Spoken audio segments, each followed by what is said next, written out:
Hello everyone, Ram ई गुरुकुल में आप सबका स्वागत है। आज हम लोग इंडियन पॉलिटी एंड कॉन्स्टिट्यूशन में राज्यपाल टॉपिक पर डिस्कस करेंगे।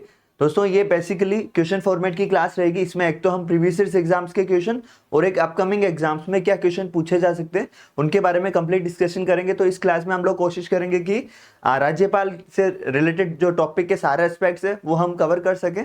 तो इससे पहले अगर आपने चैनल को सब्सक्राइब नहीं किया तो सब्सक्राइब करें, लाइक और शेयर करें ताकि मैक्सिमम बच्चों तक ये पहुंच सके। तो चलिए शुरू करते हैं हम लोग फर्स्ट क्वेश्चन से।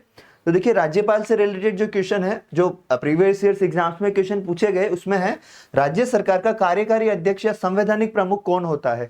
तो उसके ऑप्शन है मुख्यमंत्री, राज्यपाल, मुख्यमंत्री का सचिव और मुख्य सचिव।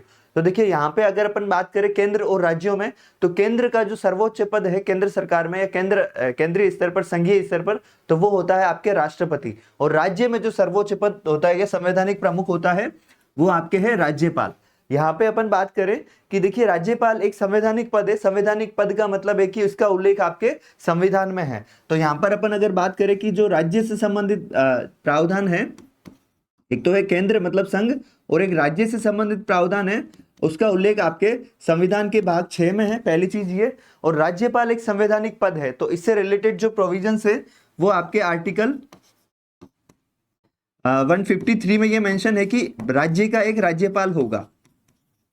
राज्य का एक राज्यपाल होगा। तो इसके अकॉर्डिंग क्या है कि भाई राज्यपाल का जो है उल्लेख है आपके 153 में, राज्य का एक राज्यपाल होगा। इसी तरह से जैसे केंद्र में अपन ने पढ़ा था राष्ट्रपति के बारे में कि वो भाग 5 में आर्टिकल 52 में उसका उल्लेख है कि भारत का एक राष्ट्रपति होगा, उसी तरह से राज्य का एक राज्यपाल होगा। इसका उल्लेख आपके 153 में है, ठीक है। और भाग 6 में इसका उल्लेख है, तो ये चीज ध्यान रखना है। तो जो किसी भी राज्य का कार्यकारी अध्यक्ष या संवैधानिक प्रमुख है वो राज्यपाल होता है। अगर यहाँ पे अपने से ये क्वेश्चन पूछा जाए अपकमिंग एग्जाम्स में कि राज्य का जो वास्तविक प्रमुख या वास्तविक कार्य प्रमुख की भूमिका कौन निभाता है, तो वो मुख्यमंत्री होता है। लेकिन जो संवैधानिक या कार्यकारी एग्जीक्यूटिव अध्यक्ष होता है वो आपके राज्यपाल होता है। आगे अपन बात करें नेक्स्ट क्वेश्चन के बारे में। तो देखिए, नेक्स्ट क्वेश्चन आपके है निम्नलिखित में से कौन राज्यपाल की नियुक्ति करता है। ऑप्शन से केंद्रीय मंत्रिमंडल, उच्चतम न्यायालय के मुख्य न्यायाधीश, लोकसभा के अध्यक्ष और भारत के राष्ट्रपति। तो देखिए, किसी भी राज्य में जो राज्यपाल की नियुक्ति होती है वह भारत के राष्ट्रपति द्वारा की जाती है, ठीक है। पहली चीज तो ये ध्यान रखना है। इसके अलावा अपने को क्या ध्यान रखना है कि जैसे राष्ट्रपति द्वारा नियुक्ति की जाती है, लेकिन ये किसकी सिफारिश पर की जाती है, तो ये केंद्रीय मंत्रिमंडल की सिफारिश पर की जाती है। तो एक चीज तो ये ध्यान रखना कि भाई राष्ट्रपति द्वारा राज्यपाल की सिफारिश किसकी सिफारिश पर की जाती है, केंद्रीय मंत्रिमंडल या केंद्रीय मंत्री परिषद की सिफारिश पर की जाती है। और नियुक्तिकर्ता कौन होते हैं, भारत के राष्ट्रपति राज्यपाल की नियुक्ति करते हैं। तो ये चीज ध्यान रखना है। ये आपकी नियुक्ति से संबंधित प्रावधान का आपके इंपॉर्टेंट रहेगा। ये आपके आर्टिकल 155 में इसका उल्लेख है। तो अनुच्छेद 155 अनुच्छेद 155 में इसका उल्लेख है कि राष्ट्रपति राज्य के राज्यपाल की नियुक्ति करते हैं। यहाँ पे दो चीजें आपको ध्यान रखना है राष्ट्रपति और राज्यपाल के बारे में। तो देखिए, राज्यपाल जो है आपको सबसे इंपॉर्टेंट है कि राज्यपाल नियुक्त होता है, ये चीज ध्यान रखना है। नियुक्त मतलब इंग्लिश में इसका टर्म है अपॉइंट, मतलब नियुक्त होता है, इसका कोई चुनाव नहीं होता है। इसके अलावा अगर अपने को राष्ट्रपति के बारे में ध्यान रखना है तो एक चीज ध्यान रखिएगा कि राष्ट्रपति जो है वह निर्वाचित होता है हमेशा, राष्ट्रपति नियुक्त नहीं होता है। राष्ट्रपति का चुनाव होता है अप्रत्यक्ष तरीके से। तो राष्ट्रपति आपके निर्वाचित होता है और राष्ट्रपति नियुक्त होता है, ये चीज ध्यान रखना है। अब राष्ट्रपति का निर्वाचन मतलब, निर्वाचित मतलब चुनाव होता है। अब राष्ट्रपति का चुनाव अप्रत्यक्ष तरीके से होता है, मतलब इनडायरेक्ट, डायरेक्ट जनता नहीं चुनती, जनता द्वारा चुने हुए प्रतिनिधि राष्ट्रपति का चुनाव करते हैं। जबकि राज्यपाल नियुक्त होता है। ये आप दो टर्म्स पॉलिटी के पॉइंट ऑफ व्यू से ध्यान रखिएगा। ये आपके अपकमिंग एग्जाम्स में अगर कॉन्सेप्चुअल क्वेश्चन पूछा जाए तो वो इस तरह से पूछा जा सकता है। आगे अपन नेक्स्ट क्वेश्चन के बारे में बात करें तो आपके नेक्स्ट क्वेश्चन है किसी राज्य में राज्यपाल की नियुक्ति संविधान के अनुच्छेद, तो अभी अपन ने बात की 153 के तहत होती है, 154 के तहत होती है, 155 के तहत और 156 के तहत। तो देखिए, यहाँ पे अपने को ये चीज ध्यान रखना है कि जो राज्यपाल की नियुक्ति है वो आपकी 155 के तहत होती है। 155 में इसका उल्लेख है कि राष्ट्रपति राज्य के राज्यपाल की नियुक्ति करता है। अब 153 का अपन ने पढ़ा कि भाई किसी राज्य का प्रत्येक राज्य का एक राज्यपाल होगा, ये 153 में उल्लेख है। 154 में है कि राज्य की कार्यपालिकीय शक्तियां राज्यपाल में निहित होगी और वह इनका प्रयोग अपने अधीनस्थों की सहायता से करेगा। तो कार्यपालिकीय शक्ति का पूछे आपसे कि किसी राज्य के राज्यपाल की कार्यपालिकीय शक्ति का उल्लेख किस अनुच्छेद में है, तो वो आपके 154 154 में रहेगा। 155 में आपके राज्यपाल की नियुक्ति से संबंधित प्रावधान का उल्लेख है और 156 में राज्यपाल के कार्यकाल का उल्लेख है कि 156 में क्या लिखा है कि राज्यपाल राष्ट्रपति के प्रसाद पर्यंत कार्य करते हैं। सामान्यतः इनका कार्यकाल जो होता है 5 वर्ष का होता है, लेकिन अगर राज्यपाल इनको कार्यकाल से पहले भी हटा सकते हैं, पदच्युत कर सकते हैं। इसके अलावा यह है कि अगर कार्यकाल पूरा हो जाए तो भी नए उत्तराधिकारी के चुनाव तक वह अपने पद पर बने रहेंगे। तो ये सारे जो प्रोविजंस है वो आपके 156 में इसका उल्लेख है। तो आपको चारों आर्टिकल्स के बारे में ध्यान रखना है। यहाँ पे अपने से क्वेश्चन पूछा था कि नियुक्ति से संबंधित कौन सा आर्टिकल है 155, तो आपके अपकमिंग एग्जाम्स में 153, 154 या 156 के बारे में पूछा जा सकता है। आगे अपन बात करें नेक्स्ट क्वेश्चन के बारे में, तो देखिए नेक्स्ट क्वेश्चन आपके है स्टेटमेंट बेस्ड। यहाँ पे राज्यपाल के से संबंधित निम्नलिखित कथनों पर विचार कीजिए। तो यहाँ पे देखिए आपके चार पांच स्टेटमेंट्स ये होते हैं, उनमें आपको सही या गलत कथन का चयन करना है। तो देखिए यहाँ पे जो स्टेटमेंट्स है राज्यपाल के बारे में, उसमें पहला स्टेटमेंट है कि उसे जन्म से भारत का नागरिक होना चाहिए। तो देखिए भारत के जो संविधान है उसमें राज्यपाल की योग्यताओं से संबंधित जो उल्लेख है वो आपके आर्टिकल 157 में इसका उल्लेख है, ठीक है। 157 में इसका उल्लेख है, तो उसमें है कि भारत का नागरिक होना चाहिए।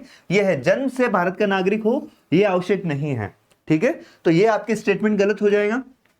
इसके बाद में अपन बात करें कि उसकी आयु कम से कम 35 वर्ष होनी चाहिए, ये बिल्कुल सही है। राष्ट्रपति, राज्यपाल, उपराज्यपाल, इनके पद हेतु जो किसी भी व्यक्ति के लिए, पात्र व्यक्ति के लिए न्यूनतम आयु 35 वर्ष का प्रावधान किया गया है। उसमें लोकसभा का सदस्य होने की योग्यता होनी चाहिए। तो देखिए ये जो लोकसभा का सदस्य होने की योग्यता है ये राष्ट्रपति के लिए है कि भाई राष्ट्रपति लोकसभा का सदस्य बनने के योग्य हो, तो ये आपके राज्यपाल के लिए नहीं है। ये स्टेटमेंट गलत है। एक से अधिक राज्यों का राज्यपाल हो सकता है, तो ये बिल्कुल सही स्टेटमेंट है, एक से अधिक राज्यों का राज्यपाल हो सकता है। अपन यहाँ पे बात करें इसका आंसर क्या होगा, तो सही कथन का अपने को पूछा है तो ए 2 और 4 है आपके, तो 2 और 4 आपके सही स्टेटमेंट है। डी ऑप्शन आपके करेक्ट होएगा। देखिए यहाँ पे एक और एडिशनल जो आपके अपकमिंग एग्जाम्स में क्या क्वेश्चन पूछा जा सकता है वो ये है कि जैसे एक से अधिक राज्यों का राज्यपाल हो सकता है, ये प्रावधान मूल संविधान में नहीं था। पहली चीज तो ये ध्यान रखना आपको कि मूल संविधान में यह प्रावधान नहीं था। मूल संविधान में ऐसा कोई प्रोविजन नहीं था कि एक से अधिक राज्यों का राज्यपाल बन सके। लेकिन ये कब जोड़ा गया, तो ये आपके प्रावधान जो है ये आपके 7वें संविधान संशोधन द्वारा जोड़ा गया था। 7वें संविधान संशोधन द्वारा 1956 में इस प्रावधान को जोड़ा गया कि कोई भी किसी भी राज्य का राज्यपाल अन्य राज्य का राज्यपाल भी नियुक्त किया जा सकता है। तो ये प्रोविजन आपके 7वें संविधान संशोधन द्वारा जोड़ा गया था। ये चीज आपको ध्यान रखना है। आगे अपन बात करें नेक्स्ट क्वेश्चन के बारे में, तो देखिए नेक्स्ट क्वेश्चन है आपके भारतीय संविधान में निम्नलिखित में से कौन सा एक अनुच्छेद भारत में राज्य के एक राज्यपाल के रूप में एक व्यक्ति की नियुक्ति के लिए योग्यता निर्धारित करता है। कि मतलब राज्यपाल की बेसिकली इसका समराइज क्या है कि राज्य का राज्यपाल की योग्यताओं का उल्लेख कौन से अनुच्छेद में है।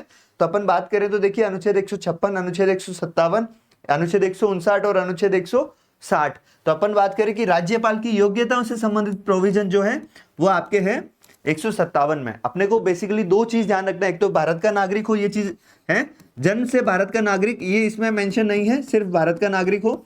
इसका मैं आपको एक सिंपल एग्जांपल दूं, आप जो अगर समझें तो जैसे सोनिया गांधी है, उनका जन्म भारत में नहीं हुआ लेकिन वो वर्तमान में भारत की नागरिक है, कांग्रेस की अध्यक्ष भी रही है, तो वो भी राज्यपाल बनने के पात्र है, राष्ट्रपति बनने के पात्र है। इसी तरह से जैसे अपन और एग्जांपल्स ले, जैसे फिल्म अभिनेत्री जैसे कैटरीना कैफ है, तो वो उनका जन्म भारत में नहीं हुआ लेकिन वो एक भारतीय व्यक्ति से उन्होंने शादी की, भारत की नागरिकता है, तो वो राज्यपाल बनने के पात्र है। आगे अपन बात करें कि जो न्यूनतम आयु के बारे में प्रोविजन किया गया है, तो न्यूनतम आयु के कितनी न्यूनतम आयु होनी चाहिए, 35 वर्ष का है कि भाई न्यूनतम राज्यपाल बनने के लिए न्यूनतम आयु 35 वर्ष होनी चाहिए। ये प्रोविजन है आपके आर्टिकल 157 में। इसके अलावा लाभ का पद भी नहीं होना चाहिए कि भाई जैसे राज्यपाल पद भी आपने धारण कर लिया और किसी अन्य जो है सरकारी या अन्य क्षेत्रों से आपके आय हो रही है, लाभ का अर्जन हो रहा है सरकार से, तो वैसा प्रोविजन आपके नहीं होना चाहिए। आगे अपन बात करें नेक्स्ट क्वेश्चन के बारे में, तो स्टेटमेंट्स दिए गए हैं, इनमें से कौन से स्टेटमेंट सही है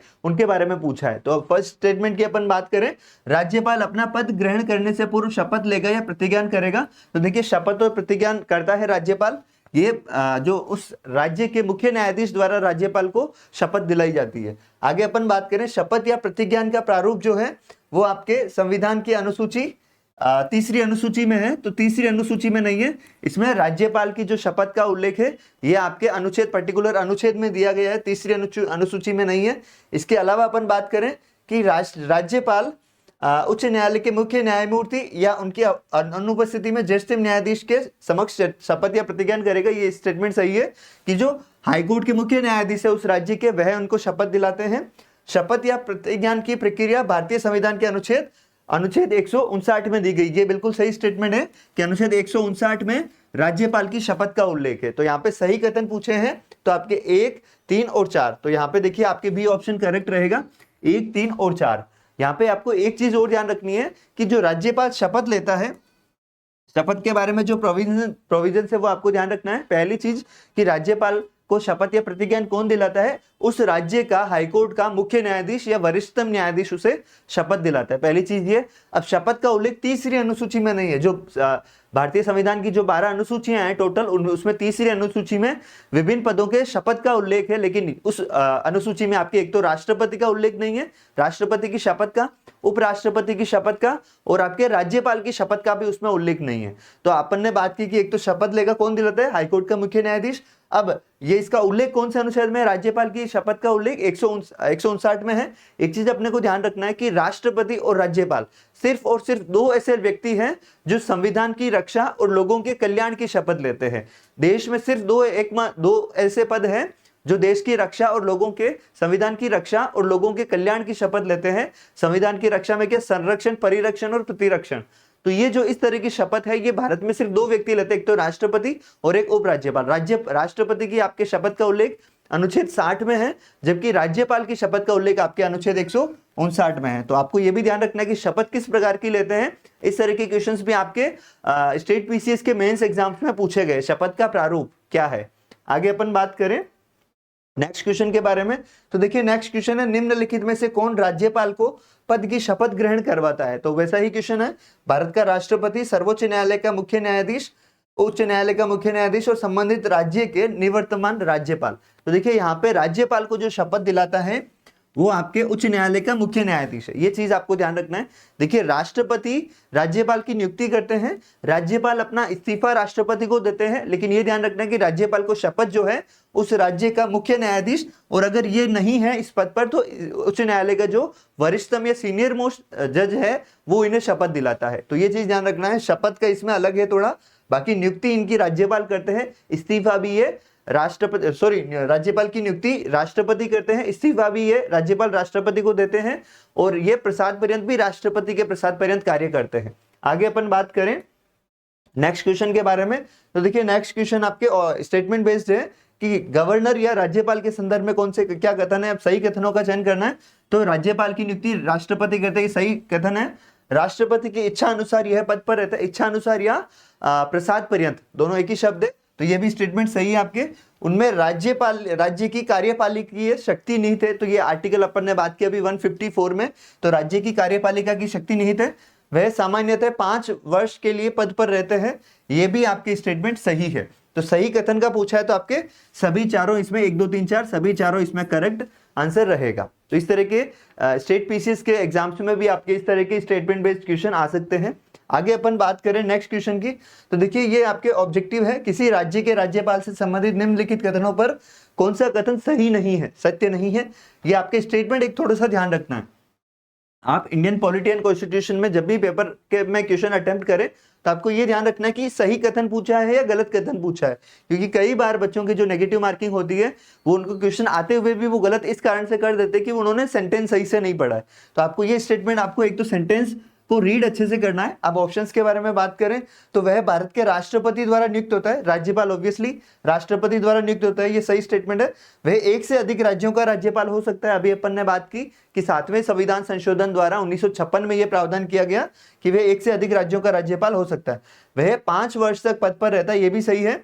यदि संबंधित राज्य की व्यवस्थापिका उसे पद से हटाए जाने का प्रस्ताव स्वीकार करती है तो वह पदावधि के पूर्व भी पद मुक्त किया जा सकता है। देखिए ये स्टेटमेंट आपके गलत है। राज्य की जो विधायिका है, राज्य की जो विधानसभा या विधान परिषद है, वो राज्यपाल को नहीं हटा सकती। इसके अलावा राज्य की जो सरकार है वो भी राज्यपाल को नहीं हटा सकती, राज्यपाल को केवल राष्ट्रपति हटा सकते हैं, राज्यपाल केवल राष्ट्रपति के प्रसाद पर्यंत ही कार्य करते हैं। तो आपके ये स्टेटमेंट गलत हो जाएगा। राज्य की विधानसभा या राज्य की सरकार को राज्यपाल को हटाने में कोई शक्ति प्राप्त नहीं है संविधान के अनुच्छेद के तहत। आगे अपन बात करें कि जो आर्टिकल 156 के बारे में इन्होंने पूछा है कि राज्यपाल अपने पद ग्रहण की तारीख से 5 वर्ष की अवधि तक पद धारण करेगा। बिल्कुल सही है।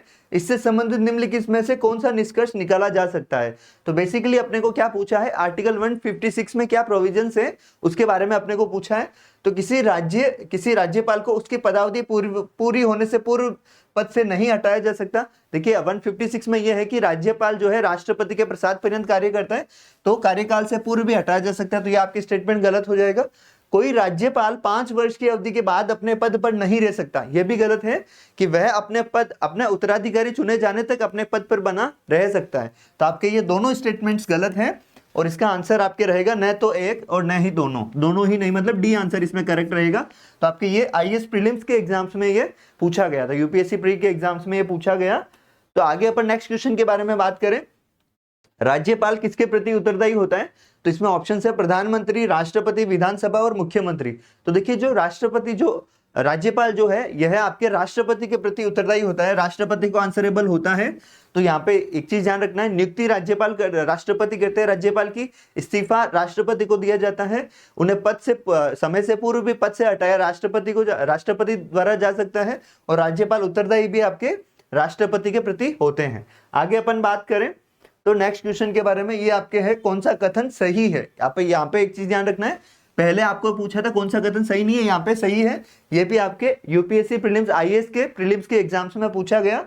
अब यहाँ पे स्टेटमेंट अपने को पूछा है कौन सा सही स्टेटमेंट है। तो भारत में एक ही व्यक्ति को एक ही समय में 2 या 2 से अधिक राज्यों में राज्यपाल नियुक्त नहीं किया जा सकता, ऑब्वियसली किया जा सकता है। अपन ने अभी पढ़ा, भारत में राज्यों के उच्च न्यायालय के न्यायाधीश राज्य के राज्यपाल द्वारा नियुक्त किए जाते हैं, ठीक वैसे ही जैसे उच्चतम न्यायालय के न्यायाधीश राष्ट्रपति द्वारा नियुक्ति किए जाते हैं। देखिए हाईकोर्ट जो सुप्रीम कोर्ट के न्यायाधीश है उनकी नियुक्ति राष्ट्रपति करते हैं, लेकिन ये भी ध्यान रखना है कि जो हाईकोर्ट है, हाईकोर्ट के न्यायाधीशों की नियुक्ति भी आपके राष्ट्रपति ही करते हैं, राज्यपाल नहीं करते। तो ये भी आपकी स्टेटमेंट गलत है, ये भी स्टेटमेंट गलत है। आगे अपन बात करें, भारत के संविधान में राज्यपाल को उसके पद से हटाने हेतु कोई भी प्रक्रिया अधिकृत नहीं है। ये बिल्कुल सही है कि राष्ट्रपति को हटाने का कोई भी प्रक्रिया नहीं है, सिर्फ इतना कहा गया है कि वह राष्ट्रपति के प्रसाद पर्यंत कार्य करते। तो ये आपकी स्टेटमेंट बिल्कुल सही है।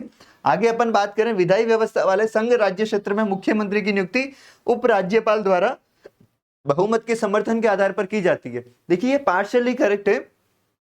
ये आपके जैसे 2013 के एग्जाम्स में, यूपीएससी के प्रीलिम्स के एग्जाम्स में पूछा गया, तो इस तरह के क्वेश्चंस आपके पार्शियली करेक्ट है। पार्शियली करेक्ट है वो अपन कैसे बात करें कि देखिए जो संघ राज्य क्षेत्र है, संघ राज्य क्षेत्र मतलब यूनियन टेरिटरीज या केंद्र शासित प्रदेश। तो यहाँ पे देखिए अपने 3 केंद्र शासित प्रदेशों में वर्तमान में विधानसभाएं हैं, विधानमंडल है। तो वहां पे अपने दिल्ली और पुडुचेरी में जो है मुख्यमंत्रियों की नियुक्ति आपके वहां के जो दिल्ली और पुडुचेरी में मुख्यमंत्रियों की नियुक्ति भारत के राष्ट्रपति द्वारा होती है, जबकि जम्मू कश्मीर में जो मुख्यमंत्री की नियुक्ति होती है वो वहां के उपराज्यपाल द्वारा होती है। तो अगर ये जम्मू कश्मीर के पॉइंट ऑफ व्यू से देखें तो ये स्टेटमेंट सही है, लेकिन ओवरऑल जो है ये स्टेटमेंट गलत है कि मुख्यमंत्री की नियुक्ति उपराज्यपाल द्वारा नहीं राष्ट्रपति द्वारा की जाती है। तो यहाँ पे आपको 2 चीजें ध्यान रखनी है।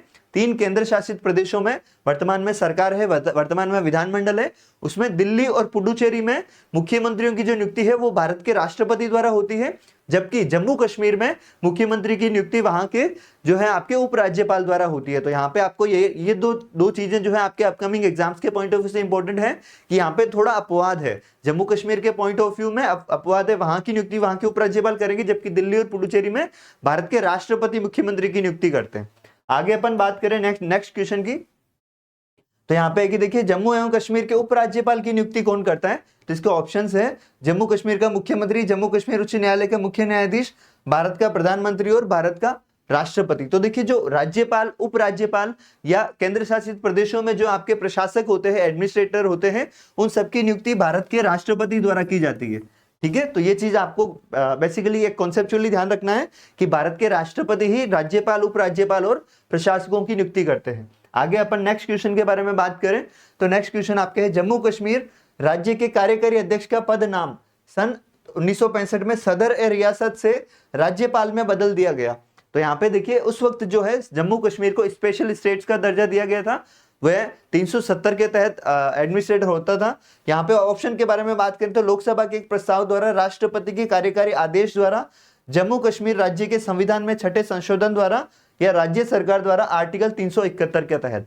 तो यहाँ पे देखिए जो इनमें सदर रियासत का नाम बदलकर राज्यपाल कर दिया गया, तो ये आपके प्रोविजन किया गया। जम्मू कश्मीर राज्य का उस वक्त अपने एक अलग संविधान था, तो उसमें संविधान में छठे संशोधन के तहत सदर रियासत का नाम बदलकर राज्यपाल कर दिया गया।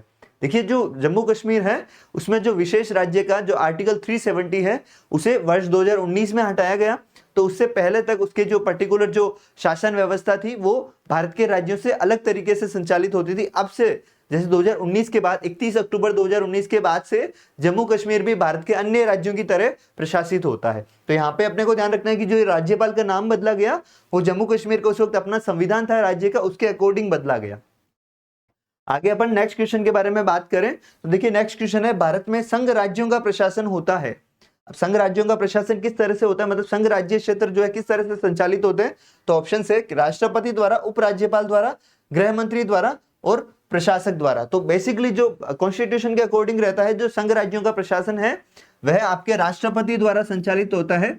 ठीक है, ये चीज ध्यान रखना है। अब यहाँ पे अपन बात करें कि संघ राज्यों का जो प्रशासन राष्ट्रपति द्वारा संचालित मोस्ट करेक्ट रहता है। इसके अलावा जो है अगर आपसे पूछा जाए स्पेशली कि भाई यहाँ पे क्या जैसे पर्टिकुलर स्टेट जो आपके केंद्र शासित प्रदेश है उसके बारे में पूछा जाए कि चंडीगढ़ का प्रशासन किसके द्वारा संचालित होता है या किसके द्वारा कार्य किए जाते हैं, तो वहां पे आपके आंसर रहेगा प्रशासक द्वारा। अगर आपके जैसे पूछा जाए कि भाई जैसे दिल्ली या पुडुचेरी या आपके जम्मू कश्मीर का रहे तो उसका जो प्रशासन रहेगा वो आपकी संबंधित सरकार द्वारा संचालित किया जाता है। उसका प्रशासनिक प्रमुख आपके जो है वो आपके राज्य सरकार होती है और उपराज्यपाल के सहायता से वो संचालित होता है सारा। तो यहाँ पे जो ये इस तरह के क्वेश्चन है आपके जो क्वेश्चन है ये आपके अपकमिंग एग्जाम्स में क्या डाइवर्सिफाई करके आते हैं, पर्टिकुलर जो केंद्र शासित प्रदेश है उसके अकॉर्डिंग क्या पूछा जाए उसके अकॉर्डिंग आपको आंसर देना है। कि जैसे अगर चंडीगढ़, दादर नागर हवेली, दमन दीव, इस तरह के लक्षद्वीप, अंडमान निकोबार इनका पूछा जाए तो प्रशासक द्वारा प्रशासन का संचालन किया जाता है। अगर दिल्ली, पुडुचेरी और जम्मू कश्मीर के बारे में पूछा जाए तो आपके संबंधित राज्य सरकार और उपराज्यपाल द्वारा उसका प्रशासन संचालित किया जाएगा। तो इस तरह से आपको ध्यान रखना है कि अलग अलग यूटीज में क्या क्या व्यवस्थाएं हैं। आगे अपन बात करें नेक्स्ट क्वेश्चन के बारे में, तो नेक्स्ट क्वेश्चन आपके है राज्यपाल के वेतन और भत्ते दिए जाते हैं।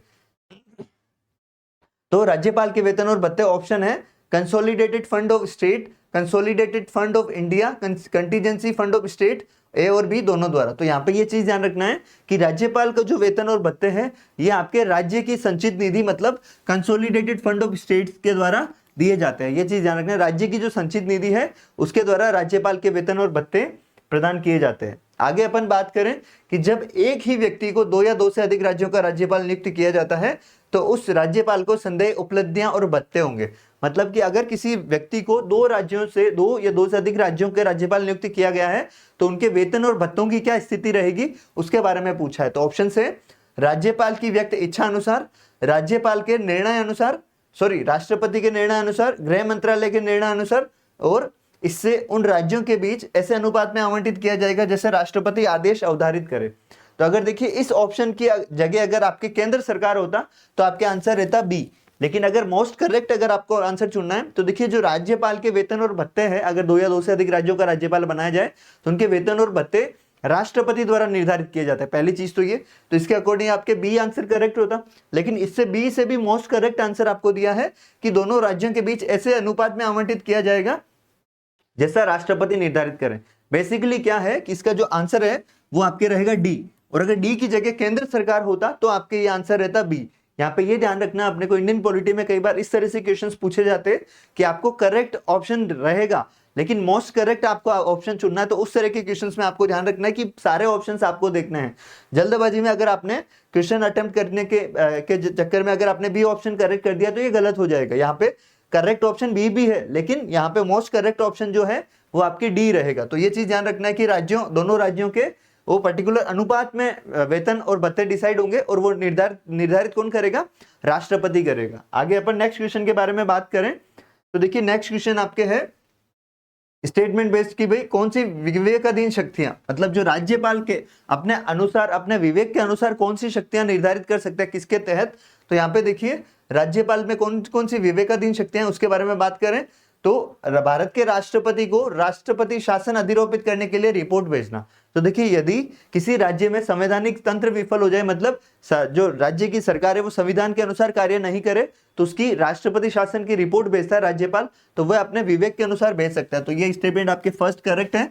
आगे अपने नेक्स्ट स्टेटमेंट के बारे में बात करें तो नेक्स्ट स्टेटमेंट है मंत्रियों की नियुक्ति करना। तो देखिए मंत्रियों की नियुक्ति से संबंधित जो प्रोविजन है वो आपके रहेगा आर्टिकल 164 में। तो 164 में क्या है कि राज्यपाल मुख्यमंत्री की नियुक्ति करता है और मुख्यमंत्री की सिफारिश पर मंत्रियों की नियुक्ति करता है। तो यहाँ पे देखिए ये चीज इंपॉर्टेंट है, आर्टिकल में भी मेंशन है 164 में कि मुख्यमंत्री और मंत्रियों की नियुक्ति जो है आपके बहुमत के आधार पर और मंत्रियों की नियुक्ति आपके मुख्यमंत्री की सिफारिश पर करेगा। तो ये राज्यपाल की विवेकाधीन शक्ति नहीं है, वो अपने अनुसार मंत्रियों की नियुक्ति नहीं करेगा, वह मुख्यमंत्री की सिफारिश पर मंत्रियों की नियुक्ति करेगा। आगे अपने ये स्टेटमेंट है राज्य विधानमंडल द्वारा पारित कतिपय विधेयकों को भारत के राष्ट्रपति के विचार के लिए आरक्षित करना। तो ये बिल्कुल विवेकाधीन शक्ति है। इसका उल्लेख आपके है अनुच्छेद 200 में। आर्टिकल 200 के तहत राज्यपाल किसी जो राज्य विधायिका द्वारा पारित विधेयक को अगर उसमें उसे लगता है कि ये संविधान के प्रारूप के अनुसार नहीं है या उच्च न्यायालय की शक्तियों को प्रभावित करता है तो वह राष्ट्रपति को अनुच्छेद 200 के तहत वह विधेयक भेज सकता है। तो ये आपके सही स्टेटमेंट है, ये विवेकाधीन शक्तियों में आता है। राज्य सरकार के कार्य संचालन के लिए नियम बनाना। तो देखिए राज्य सरकार के लिए कार्य संचालन के जो नियम बनाए जाते हैं वो आपके आर्टिकल 166 के तहत बनाए जाते हैं। आर्टिकल 166 के तहत बनाए जाते हैं कि राज्यपाल मंत्रियों के कार्य आवंटन के नियम बनाएगा। तो ये 166 के तहत बनाए जाते हैं। तो ये जो नियम है ये विवेकाधीन शक्तियों में नहीं आता है आपके। तो ये जो आपके स्टेटमेंट रहेगा इसमें एक तो 1 और एक 3। तो यहाँ पे अपने को 2 आंसर इसमें विवेकाधीन शक्तियों में 1 और 3 रहेगा। तो इसका आंसर आपके रहेगा बी। केवल 1 और 3 इसमें विवेकाधीन शक्तियों में आता है, बाकी जो चीजें हैं वो आपके पर्टिकुलर मेंशन है। आगे अपन बात करें नेक्स्ट क्वेश्चन के बारे में। ये भी देखिए आप एक चीज ध्यान रखना है, जो स्टेटमेंट बेस्ड क्वेश्चन है वो आपके बेसिकली स्टेट पीसीएस के एग्जाम्स में और एक यूपीएससी के एग्जाम्स में पूछे जा सकते हैं। यूपीएससी द्वारा जो एग्जाम्स कराए जाते हैं या स्टेट पीसीएस के एग्जाम्स में पूछे जाते हैं। तो आपके ये जो है यूपीएससी प्रीलिम्स या आईएएस प्रीलिम्स के एग्जाम्स में पूछा गया था। आगे अपन बात करें नेक्स्ट क्वेश्चन के बारे में, तो ये भी स्टेटमेंट बेस्ड है, ये आपके यूपी पीसीएस के एग्जाम्स में पूछा गया था। तो यहाँ पे कि राज्यपाल मंत्री परिषद के परामर्श से स्वतंत्र कार्य कर सकता है। मतलब क्या है, बेसिकली वही है विवेकाधीन शक्तियां या अपने अकॉर्डिंग जो है अपने आधार पर राज्यपाल किस संदर्भ में निर्णय ले सकता है उसके बारे में। तो विधानसभा में सरकार को अपना सिद्ध करने के लिए कहने के लिए तो बहुमत सिद्ध करने के लिए कह सकता है, बिल्कुल सही बात है। अल्पमत में आए मुख्यमंत्री को बर्खास्त करने के लिए, ये देखिए अगर किसी राज्य में मुख्यमंत्री या राज्य सरकार अल्पमत में आ गई है तो उसे बर्खास्त किया जा सकता है राज्यपाल द्वारा, किसी सिफारिश की आवश्यकता नहीं है। तो यह भी स्टेटमेंट सही है। भारत के राष्ट्रपति के विचारार्थ किसी विधेयक को आरक्षित करने के लिए, यह भी अपन ने पढ़ा कि अनुच्छेद 200 के तहत राष्ट्रपति किसी विधेयक को राज्यपाल किसी विधेयक को राष्ट्रपति को भेज सकता है। विधायिका द्वारा पारित किसी विधेयक को पुनर्विचार हेतु वापस करने के लिए, तो देखिए विधायिका किसी विधेयक को पारित करती है तो उसे विधेयक को पुनर्विचार के लिए भेज सकते हैं, एक्सेप्ट धन विधेयक या मनी बिल। तो यहाँ पे ये चीज ध्यान रखना है कि ये भी स्टेटमेंट सही है। उच्च न्यायालय का परामर्श मांगने के लिए, तो देखिए उच्च न्यायालय से परामर्श मांगने जैसी शक्ति राज्यपाल के पास नहीं है, वो सिर्फ राष्ट्रपति के पास है कि अनुच्छेद 143 के तहत राष्ट्रपति सुप्रीम कोर्ट से परामर्श मांग सकता है। तो यहाँ पे एक चीज ये ध्यान रखना है कि राज्यपाल के पास ऐसी कोई शक्ति नहीं है। तो यहाँ पे ये स्टेटमेंट सही नहीं रहेगा।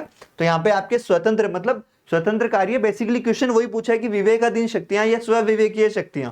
तो यहाँ पे अपने को कौन कौन से स्टेटमेंट सही है, 1, 2, 3 और 4। तो यहाँ आपके ये स्टेटमेंट आपके सी सही रहेगा। 1, 2 एक्सट्रीमली सॉरी सी नहीं, 1, 2, 3, 4 स्टेटमेंट सही है ना। तो आपके 1, 2, 3 और 4 ए स्टेटमेंट आपके करेक्ट रहेगा। 4 स्टेटमेंट इसमें सही है, 5वां इसमें गलत है। आगे अपन नेक्स्ट क्वेश्चन के बारे में बात करें तो नेक्स्ट क्वेश्चन है संविधान के किस अनुच्छेद के अंतर्गत राज्यपाल राष्ट्रपति अनुमोदन के लिए किसी विधेयक को भेज सकता है। तो अभी अपन ने बात की कि जैसे आर्टिकल ने ऑप्शन दिए 166, अनुच्छेद 200, अनुच्छेद 239 और अनुच्छेद 240। तो अनुच्छेद 200 के तहत अपन ने अभी बात की थी कि भाई राज्यपाल किसी विधेयक को राष्ट्रपति को भेज सकता है। आगे अपन बात करें नेक्स्ट क्वेश्चन के बारे में, तो नेक्स्ट क्वेश्चन आपके है ऑब्जेक्टिव इसमें है कि किसी विधेयक पर संवैधानिक उपबंध के तहत राज्यपाल की सिफारिश अपेक्षित थी, किंतु बिना राज्यपाल की सिफारिश उसे राजस्थान विधायिका में पुनर्स्थापित किया गया।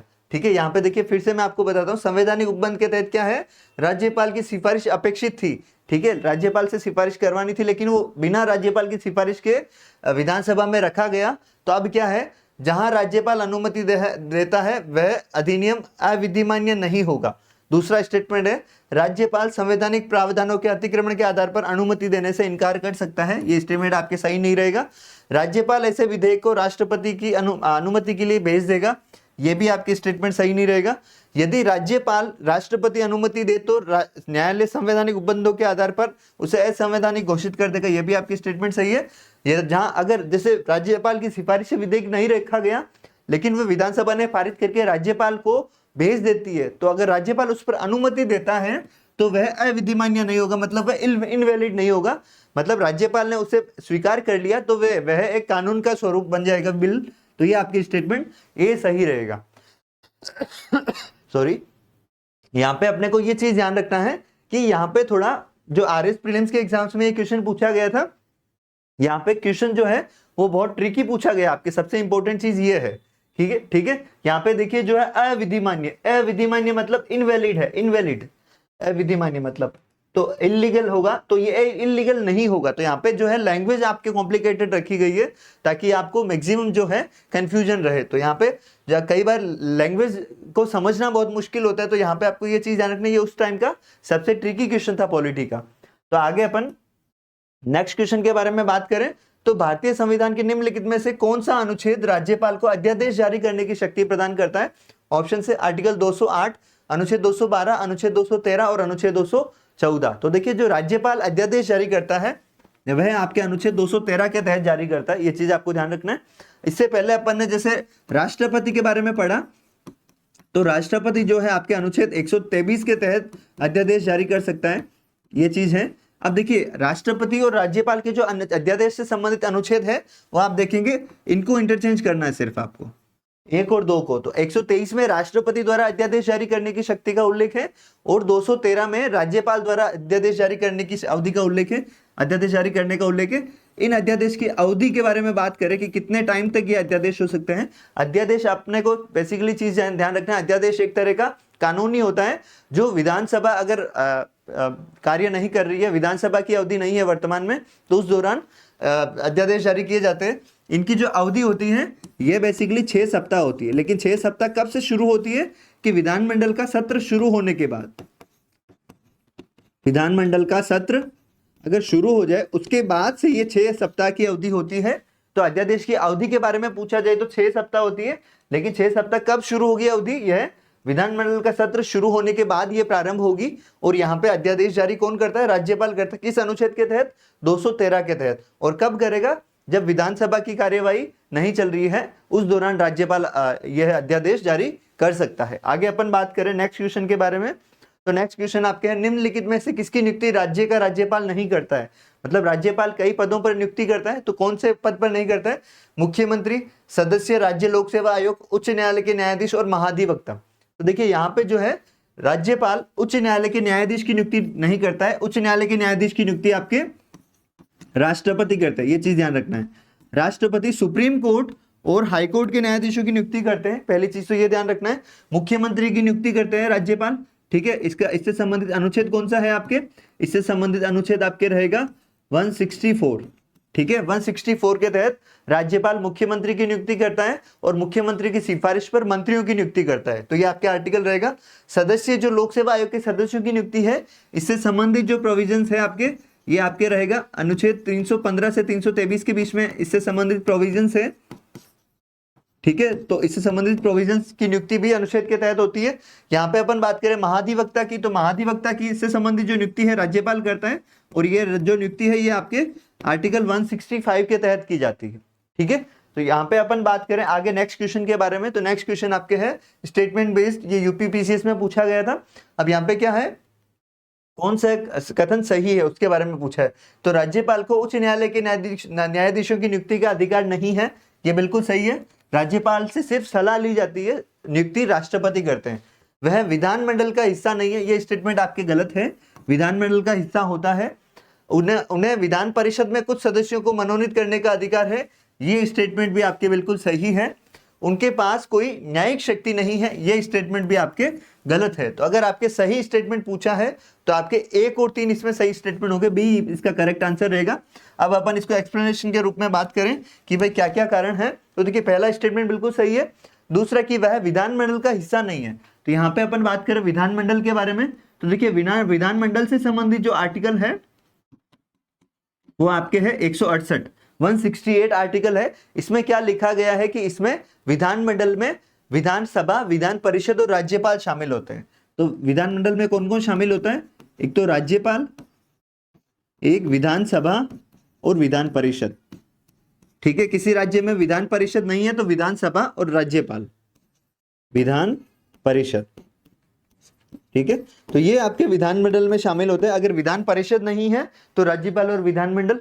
मतलब क्या है कि जैसे अगर कोई कानून का निर्माण करना है तो बिल विधानसभा में पेश किया जाएगा, विधानसभा से पारित होने के बाद ये जाएगा विधान परिषद में, और विधान परिषद से पारित होने के बाद ये कहाँ आएगा? राज्यपाल के पास। अगर राज्यपाल इस बिल पर साइन करते हैं तभी ये कानून बनेगा। तो इस कारण से राज्यपाल विधानमंडल का हिस्सा होते हैं। आगे अपन बात करें इसका, जैसे न्यायिक शक्ति नहीं है तो न्यायिक शक्ति के बारे में अगर अपन बात करें तो देखिए समाधान की शक्ति है। राष्ट्रपति के पास भी समाधान की शक्ति थी, माफ करने की, सजा माफ करने की, फांसी की सजा माफ करने की। तो राज्यपाल के पास भी न्यायिक शक्ति है। इसका आर्टिकल आपके रहेगा आर्टिकल अनुच्छेद 161। तो 161 में ये उल्लेख है कि राज्यपाल किसी भी व्यक्ति की जो है सजा कम कर सकते हैं या माफ कर सकते हैं। लेकिन एक चीज आपको ध्यान रखना है कि राज्यपाल किसी भी व्यक्ति की फांसी की सजा को माफ नहीं कर सकते। फांसी की सजा को माफ सिर्फ और सिर्फ राष्ट्रपति कर सकते हैं। तो यहाँ पे एक चीज ध्यान रखना है कि जो राज्यपाल और राष्ट्रपति की समाधान की शक्तियों में सिर्फ एक डिफरेंस है। एक तो सैन्य न्यायालय द्वारा दी गई सजा को माफ राष्ट्रपति कर सकते हैं, और एक मृत्युदंड या फांसी की सजा को सिर्फ और सिर्फ राष्ट्रपति माफ कर सकते हैं। ऐसी शक्ति राज्यपाल के पास नहीं है। जबकि राज्यपाल जो है किसी व्यक्ति की सजा, बाकी फांसी की सजा के अलावा बाकी सजा माफ कर सकते हैं या उसकी अवधि को कम कर सकते हैं। तो ये आपकी न्यायिक शक्ति राज्यपाल के पास है। तो यहाँ पे आपके इस तरह से क्वेश्चन आ सकते हैं। आगे अपन बात करें नेक्स्ट क्वेश्चन के बारे में। नेक्स्ट क्वेश्चन आपके है राज्यपाल के संदर्भ में कौन सा कथन सही नहीं है, कौन सा कथन गलत है? ये वह राज्य विधायिका का अंग होता है, सही है। वह मृत्युदंड को क्षमा कर सकता है, माफ कर सकता है। तो ये आपके स्टेटमेंट गलत है। तो इसका आंसर रहेगा मृत्युदंड को क्षमा नहीं कर सकता। मृत्युदंड को यहाँ पे स्टेटमेंट ये गलत हो जाएगा, तो अपने को गलत स्टेटमेंट पूछा है। ठीक है, वह राज्य के उच्च न्यायालय के न्यायाधीशों की नियुक्ति नहीं करता है, बिल्कुल सही स्टेटमेंट है, राष्ट्रपति करते हैं। उसके बाद आपातकालीन शक्तियां नहीं है, आपातकालीन शक्तियां देश में केवल राष्ट्रपति के पास है। आगे अपन नेक्स्ट क्वेश्चन के बारे में बात करें तो देखिए कथन कारण से रिलेटेड क्वेश्चन है कि राष्ट्रपति और राज्यपालों पर उनके किसी भी कार्य के लिए न्यायालय में मुकदमा नहीं चलाया जा सकता। पहला स्टेटमेंट ये है कथन। ठीक है, तो यहाँ पे अपने को ये चीज देखना है कि ये स्टेटमेंट आपके गलत है। किस तरह से गलत है कि यहाँ पे पूछा है किसी भी कार्य के लिए। तो एक चीज ध्यान रखना है कि राष्ट्रपति और राज्यपाल को जो विशेष अधिकार है वो आपके आर्टिकल 361 के तहत दिए गए हैं। अब इसमें क्या है कि आपराधिक मामलों पर आप मुकदमा किसी भी तरह का नहीं चला सकते। ठीक है, जो क्रिमिनल केसेस है उस पर मुकदमा, आप किसी भी तरह का मुकदमा आप नहीं चला सकते। लेकिन अगर मामले दीवानी है, दीवानी मामले हैं, राजस्व से संबंधित है, दीवानी मामले है, तो उसके तहत आप जो है मुकदमा चला सकते हो 2 माह की पूर्व सूचना के आधार पर। ठीक है, 2 माह पूर्व आपको सूचना देना पड़ेगा। तो ये आप इसके अलावा जो है क्रिमिनल केसेस पर आप राष्ट्रपति राज्यपाल पर मुकदमा नहीं चला सकते, कोर्ट में आप सुनवाई भी नहीं कर सकते। लेकिन अगर दीवानी मामले हो तो उससे संबंधित आप जो है 2 माह की पूर्व सूचना पर आप उनके खिलाफ मुकदमा चला सकते हो। लेकिन ये चीज ध्यान रखना है कि राष्ट्रपति और राज्यपाल को पद के दौरान या कार्यकाल के दौरान जो है किसी भी तरह की सजा नहीं सुनाई जा सकती किसी भी परिस्थिति में। तो ये आपके आर्टिकल 361 के तहत ये शक्ति दी गई है। इस कारण से आपके कथन ए जो है वो गलत रहेगा। राष्ट्रपति पर महाभियोग चलाया जा सकता है और राज्यपालों को असंवैधानिक कृत्यों के करने पर पदच्युत किया जा सकता है। तो ये बिल्कुल सही स्टेटमेंट है।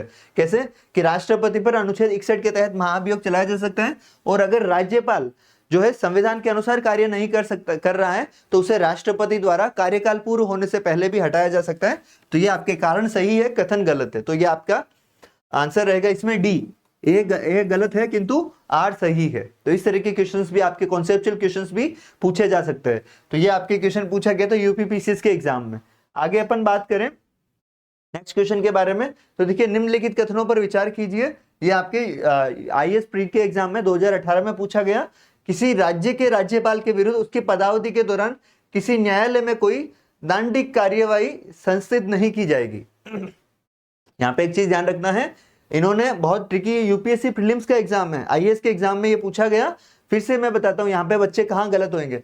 किसी राज्य के राज्यपाल के विरुद्ध उसकी पदावधि के दौरान किसी न्यायालय में कोई दंडिक कार्यवाही संस्थित नहीं की जाएगी। यहाँ पे ये वर्ड बहुत इंपॉर्टेंट है, ठीक है। दंडिक कार्यवाही, दंडिक कार्यवाही का मतलब है कि किसी भी राज्यपाल को या राष्ट्रपति को जो है, यहाँ पे राज्यपाल का पूछा है, तो राज्यपाल को किसी मामले में जो है दंड नहीं सुनाया जाएगा या किसी को सजा नहीं सुनाई जाएगी। तो ये बिल्कुल सही स्टेटमेंट है, ठीक है।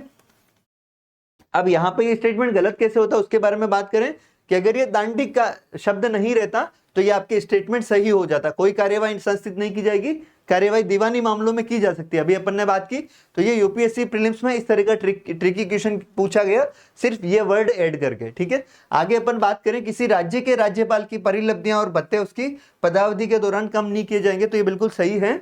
राज्यपाल के जो वेतन और भत्ते हैं ये उसके जो कार्यकाल के दौरान कम नहीं किए जा सकते, ये बिल्कुल सही है, एक्सेप्ट वित्तीय आपातकाल। तो यहाँ पे ये स्टेटमेंट आपके सही रहेगा। तो इसमें आंसर रहेगा आपके सिर्फ 2, ठीक है। तो आपके केवल 2 बी आंसर इसका करेक्ट रहेगा। तो ये आपके यूपीएससी प्रीलिम्स में इस तरह के क्वेश्चन पूछे गए थे।